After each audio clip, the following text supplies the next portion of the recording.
माँ जगन्माता जानकी देवी। कौन? इस घने अरण्य में एकाकिनी कहाँ जा रही हो माँ? परित्यक्ता, निर्वासिता हूँ। गति निर्दिष्ट होगी ही कैसे? जिस ओर पाँव ले जाए। माँ आप? मैं महर्षि वाल्मीकि। महर्षि वाल्मीकि? आप? हाँ माँ, पास ही है मेरा आश्रम। मैं दिव्य दृष्टि से सब जान चुका हूँ। आओ माँ, आश्रम में पदार्पण करके कृतार्थ करो। मुनिराज। हाँ माँ, आश्रम में रहकर सदा राम नाम गान सुनकर तुम शांति से रह सकोगी। आश्रम में स्थान पाऊंगी? अहो भाग्य।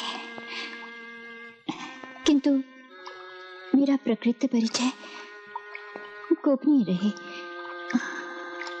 इतना अनुग्रह करूंगी। तुम्हारे तो सहस्त्र नाम हैं। आज से मैं लोकपावनी तुम्हारा नाम देता हूँ। आओ माँ लोकपावनी।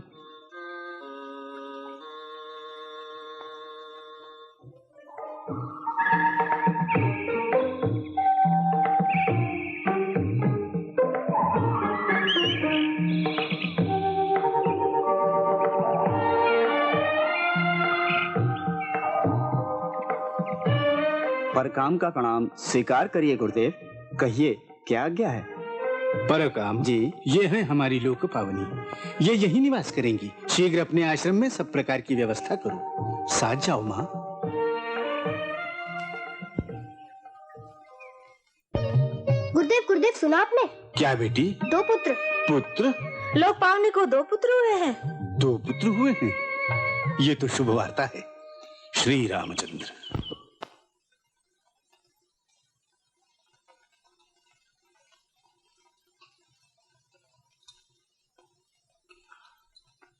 प्रणाम गुरुदेव। दीर्घायु हो। आसन ग्रहण करिए।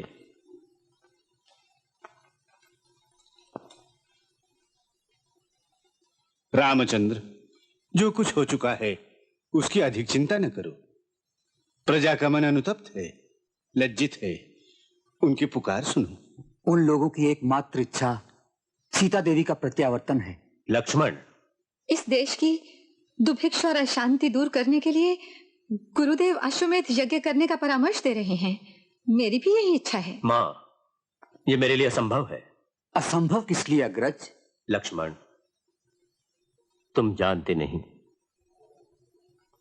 पत्नी विहीन राजा अश्वमेध यज्ञ अनुष्ठान करने के लिए योग्य नहीं। लवकुश, तुम्हें मैंने सर्व तपस्या नियोग कर रचना सिखाई है रामायण की। क्यों सिखाई है जानते हो? जानता हूँ गुरुदेव, रामायण गाने में और सुनने में महान पुण्य है। केवल इतना ही नहीं, कुछ मानव जाति के धर्म अधर्म का निरूपण करके सुनीति और सुमार्ग का प्रदर्शन कराती है। जीवन जगत की उन्नति कर मनुष्य का पाश्विक पतन से उद्धार कराती है यही रामायण। गुरुदेव, आपका बताया गूढ़ तत्व तो हमारे लिए समझना संभव नहीं। सत्य है वत्स, वास्तव में ये सब महद दर्शन का गूढ़ तत्व है। रामायण के मुख्य पात्र देखे, श्री दशरथ महाराज वचन लांघते नहीं थे।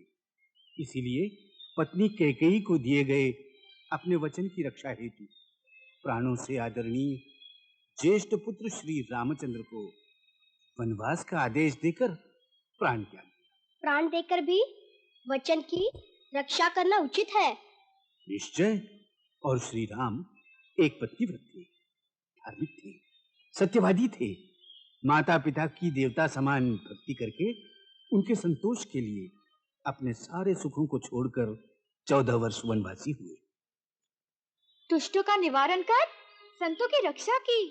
और सीता महापतिव्रता, राजपुत्री परम पतिव्रता सती सीता ने स्वामी के साथ वन में जाकर कितने ही दुख कष्ट भोगे। केवल इतना ही नहीं, लंका के दुराचारी रावण ने उन्हें प्रलोभन संपदा आदि से भरमाना चाहा, उसे ठुकराकर पदाघात किया। निद्राहार का त्याग करके केवल श्री रामचंद्र के पदारविंद में ध्यान दिया। उसी ध्यान उसी तपस्या बल से श्री रामचंद्र को फिर से पाकर आनंद का भोग किया। और वो रावणासुर? जानते नहीं, पर स्त्री लोभवश लंपट रावण के सारे बंधु मित्र तथा परिवार का विनाश हो गया। उसने इस काव्य में रहकर आदर्श की उपलब्धि दी है कि मनुष्य नीतिवान हो, धर्मपथ से विच्युत न हो, सुख लाभ करे। तुम दोनों मेरे प्रिय शिष्य हो। तुम्हें सारे देश में इस रामायण महाकाव्य का प्रचार करना है, मानव जाति की अभिवृद्धि करना है। सीताराम चरित सुनने से अथवा गान करने से हृदय पुलकित होता है गुरुदेव। हाँ वत्स, हाँ। लवकुश, अपने ललित कंठ से इस रामायण काव्य का ताल लय राग आदि के समन्वय की रक्षा करके, शब्दार्थ को भिन्न न करके और सभी को आकर्षित करके सदा गान करना। शिरोधार्य गुरुदेवाय नमः।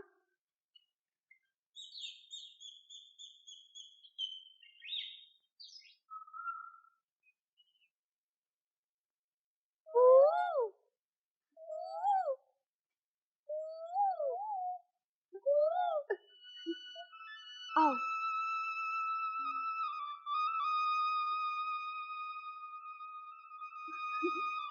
क्यों माँ, हमने कुछ अपराध किया है? तुम्हें दुख दिया है माँ? तुम इस प्रकार काहे को रोती हो माँ? तुम किसका दुख करती हो? कहो तो माँ। जो पुत्र माँ का दुख दूर नहीं कर सकता, उसे जीवित रहने से लाभ क्या?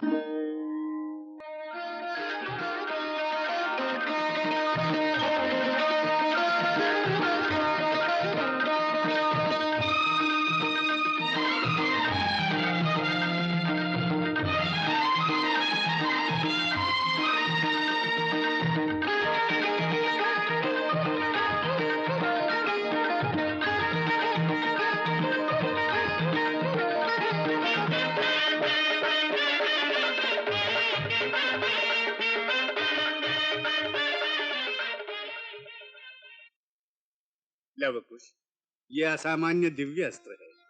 इसका प्रयोग करने से सारे लोक में घोर उपद्रव होगा। महावीर योद्धाओं के साथ युद्ध करते समय अति आवश्यक हो तो ही, अथवा अन्य उपाय न हो तो इसका प्रयोग करना। आदेश का अवश्य पालन करेंगे गुरुदेव। माँ, तुम्हारी आंखों में फिर आंसू? हम अयोध्या जाएं, तुम्हारी इच्छा नहीं है माँ? नहीं बेटे, ये बात नहीं। तुम भटकते गायकों जैसे अयोध्या जा रहे हो। मन बहुत दुखी है। हमें भय नहीं माँ, हम क्या वीर माता के पुत्र नहीं? वीणा बजाकर रामायण गान करेंगे हम। आवश्यकता होने पर धनु टंकार से त्रिलोक को भी कपा देंगे, युद्ध कर लेंगे माँ। मुझे वही भय है बेटे, कहीं किसी से चपलता कर झगड़ा न लो तुम। वो तो करेंगे नहीं माँ, एक बार केवल श्री रामचंद्र को आंख भरकर देख आएंगे। देखना बेटे, आंख भरकर देखना, मेरी आंख लगाकर भी देखना। देखकर आनंदित होना। पूज्य महापुरुष है वे, उनके पदारविंद दर्शन कर सौभाग्य अर्जित करो। हाँ, परंतु ध्यान रखना, कोई यदि उपहार दे, ग्रहण करना नहीं। उपहार हमें क्या आवश्यक है माँ? श्री राम दर्शन ही केवल हमारा उपहार है, सब कुछ है। लव, कुश, आओ। जाओ बेटे, जाओ।